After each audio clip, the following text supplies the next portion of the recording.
40,000 लोगों के बैठने की क्षमता, 70 5 स्टार होटल जैसे बड़े बड़े कमरे, और उसके बाद बिहार का इकलौता क्रिकेट स्टेडियम अंतर्राष्ट्रीय क्रिकेट मैच खेलने के लिए बिल्कुल तैयार हो जाएगा।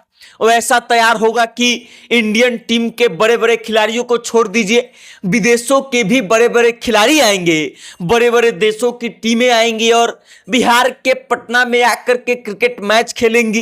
अंतर्राष्ट्रीय मैचों का आयोजन होगा और ये सब एक प्रस्ताव के कारण होगा जिसको बिहार सरकार के मंत्रिमंडल के जरिए मंजूरी दी गई है।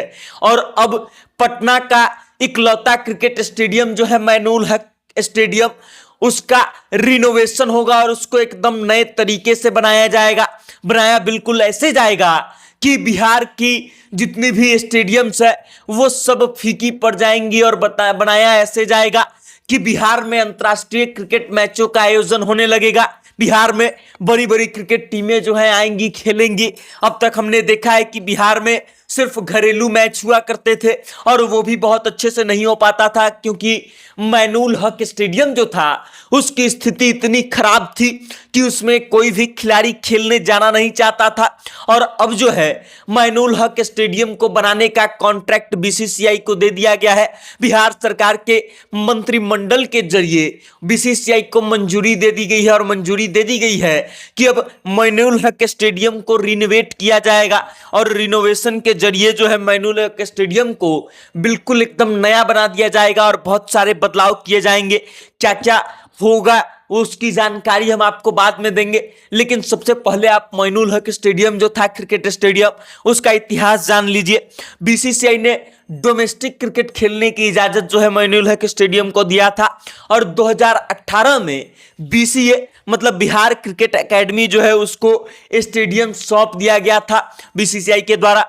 लेकिन फिर स्टेडियम का रख रखाव जो है वो बेहतरीन ढंग से नहीं किया गया और स्टेडियम की स्थिति जो है लगातार खराब होती गई, जिसके कारण बीसीए से वापस बीसीसीआई ने छीन लिया था इसका हक। और उसके बाद बीसीए को जब भी क्रिकेट का आयोजन करवाना होता था, मैचों का आयोजन करवाना होता था, तब 2019 के बाद से बीसीए को मैनुल हक स्टेडियम किराए पर लेना पड़ता था और 2 साल से बीसीए जो है वो मैनुल हक स्टेडियम को किराए पर लेकर के मैचों का आयोजन करवा रही थी। स्टेडियम का हालत इतना खस्ता है कि दर्शक दीर्घा में बैठने वाले लोगों का जगह भी बिल्कुल ठीक नहीं है। वहां पर भी कचरे भरे पड़े हैं और बड़े बड़े घास उगे पड़े हैं। मैदान को तो आप छोड़ ही दीजिए, मैदान की हालत तो ऐसी है कि वहां पर जाकर के आप कोई खेल खेल ही नहीं सकते हैं।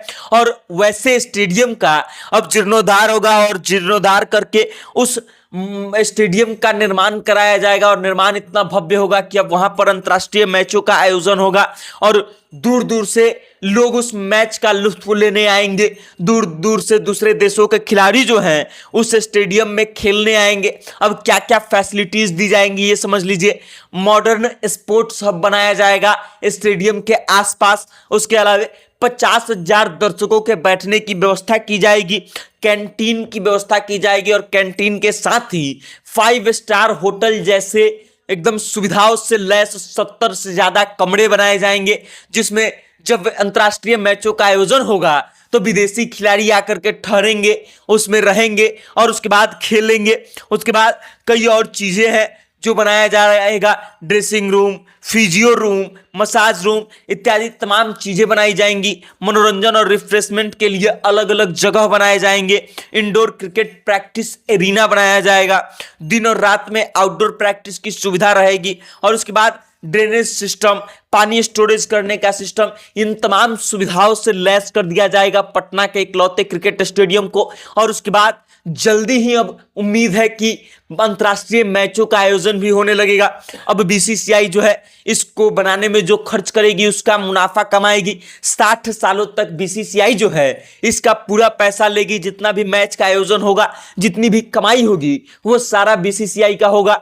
लेकिन 60 सालों के बाद बिहार सरकार को 50% और बीसीसीआई को 50% पैसे जो है वो मिलेंगे और इस बात का करार किया गया है। अब बीसीसीआई जो है ये अपने खर्चे पर कितने हजार करोड़ रुपए लगा करके इस स्टेडियम का निर्माण करवाएगी, और जब बीसीसीआई अपने स्तर से निर्माण करवाएगी तो इसका मतलब ये तो फिक्स है कि बीसीसीआई पैसा खराब नहीं करेगी, बीसीसीआई अपने तरीके से निर्माण करवाएगी और उसके बाद निर्माण होने के बाद यहां पर अंतरराष्ट्रीय मैच भी होने लगेंगे। मतलब अब बिहार के लोगों को अंतरराष्ट्रीय मैच देखने के लिए धोनी को, कोहली को, रोहित शर्मा को खेलते हुए देखने के लिए कहीं और जाने की जरूरत नहीं पड़ेगी। हो सकता है कि जल्दी ही आईपीएल मैच की भी शुरुआत पटना में होने लगे और पटना में लोग जाकर के देखने लगे अपने पसंदीदा खिलाड़ियों को खेलते हुए। बाकी अब आप इस खबर को लेकर के क्या सोचते हैं, अपनी राय कमेंट करके हम तक भेजिएगा और देखते रहिएगा सत्ता से जनता तक। बहुत बहुत धन्यवाद।